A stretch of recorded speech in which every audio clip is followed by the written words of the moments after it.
bonjour à tous, bonjour Jackie Van Twin. Bonjour, bonjour.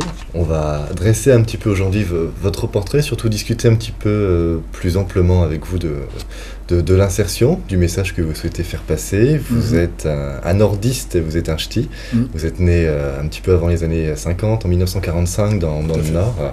Votre papa il tenait un café, votre maman qui partit un petit peu tôt l'aidait. Et puis vous avez grandi un petit peu livré à vous-même et dans un parcours, une enfance qui n'était pas forcément la meilleure souhaitable. À l'adolescence, vous fondez une société de transport. Avant, vous faites des études pour être garçon boucher, je crois.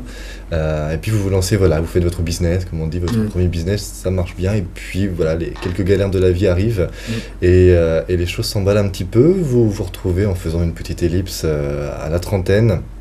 En rentrant dans le banditisme jusqu'à un fameux jour où les choses dérapent un petit peu plus et il y a une prise d'otage, on peut le dire comme ça, d'un officier de gendarmerie.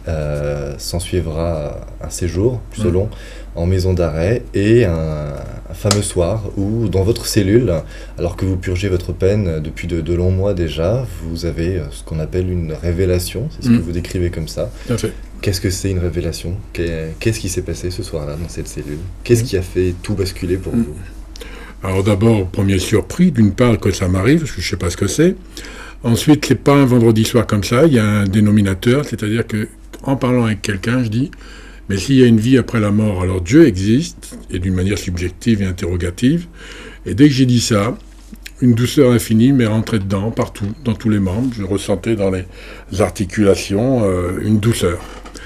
Et j'étais comme absent de cette réalité carcérale, et on aurait dit que j'avais l'agrément de tout le monde. Or, quand vous êtes marginal, vous avez plutôt le sentiment d'être rejeté, vous êtes plus ou moins fataliste, aigri, et pas mal d'autres choses.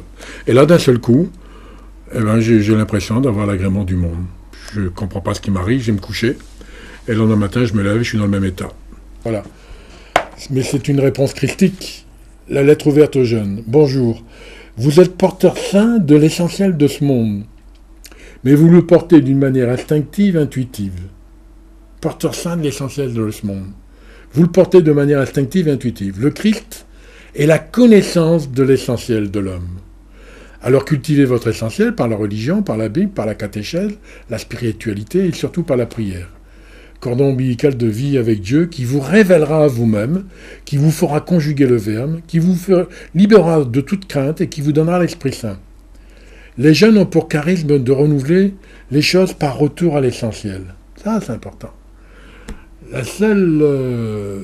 seul progrès qu'il y a dans ce monde, c'est ces vagues successives de jeunes qui arrivent avec leur altruisme, leur naïveté, et qui veulent toujours tout remettre. Heureusement qu'il y a ce progrès-là. Les jeunes ont pour charisme de renouveler les choses par retour à l'essentiel.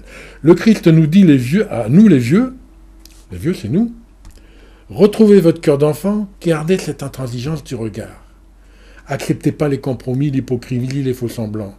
Allez toujours à l'essentiel. Soyez authentiquement vous-même, soyez véridique. Le Christ, pour vous, peut vous donner la force d'être vous-même si vous lui demandez. Ah. Tout est là, quoi. Dans le christianisme, tout est là, je ne peux pas le dire mieux. Et je dis souvent aux jeunes, on a tout à apprendre de vous. Mais nous, on a une expérience que vous n'avez pas. Sauf que cette expérience nous a souvent cassé, avéli, sali. Mais cette candeur, des fois, que les jeunes ont aussi, et souvent, quand je fais des témoignages, des fois, il y a un prof qui, 2 jours après ou 3 jours après, dit ce que vous avez retenu, ce que Jackie a dit, mais en un mot. Et quelquefois, les profs me l'envoient. Chaque fois, c'est dit d'une manière plus pertinente, plus naïve, plus simple, plus honnête, plus gentil, plus... Ils détiennent. Ils sont porteurs sains de l'essentiel de ce monde. Vous parliez, pour conclure, d'amour, de bonheur à l'instant, après toute cette vie, tous les tumultes et, on va dire, les galères qui ont pu vous arriver, puis les grands bonheurs également. Aujourd'hui, vous êtes heureux, Jackie? J'ai la chance, j'aime pas te dire ça, parce que où est mon mérite? Qu'est-ce que j'ai fait? J'ai rien fait. J'ai la chance d'être heureux, mais c'est dû à ma femme aussi, d'abord. Parce que si on est encore là, c'est dû à elle. Elle m'a quand même entendu 10 ans. Votre seconde épouse qui vous a toujours suivi depuis... Qui m'a toujours suivi, qui m'a soutenu et qui a vu aussi autre chose peu le voyou qui était en moi. D'ailleurs, elle n'a jamais vu le voyou, entre guillemets, elle n'a jamais vu que le père. Il y a ça. Il y a mes 2 enfants, mes 2 filles, qui j'ai la chance que d'abord elles réussissent leur propre vie. Il y a ça. Et vous savez, c'est difficile comme ça, par des mots, de dire si tu savais le don de Dieu, parce que si je pouvais le dire par les mots, je le dirais. Mais un simple fait, j'étais cambriolé à ma maison. Bon, le gars, il a cambriolé, c'est pas grave. Mais il m'a blessé, parce qu'il a violé l'intimité de la chambre de ma fille. Et ben voilà. Moi, j'ai jamais eu d'intimité, de quelque origine que ce soit le papier dans ma chambre, il a toujours été pendant 30 ans le même, et de bien d'autres choses, et ceci et cela. Voilà. L'amour, c'est quelque chose de sensible, c'est quelque chose de riche, c'est quelque chose qui espère tout, qui comprend tout, qui régénère tout. Cet amour-là est important. Il y a un amour terrestre, qui est un amour conflictuel, qui est un amour égocentrique. L'amour qu'entre ma femme et ma fille et mes enfants et moi, c'est un amour conflictuel, bien que je ne me souviens pas la dernière fois quand je me suis disputé avec ma femme, ça devait être l'année dernière.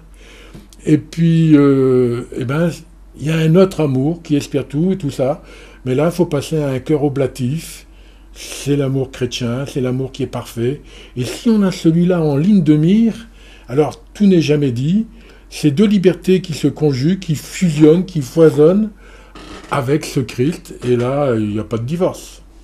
Et c'est justement cet amour-là, avec le grand A et toutes ces déclinaisons, vers lequel vous souhaitez qui m'a tombé dessus. Et qui vous guidera. Qui me guide pour toujours, pour tout le temps, et je ne veux pas le quitter surtout pas quitter ça. Jamais.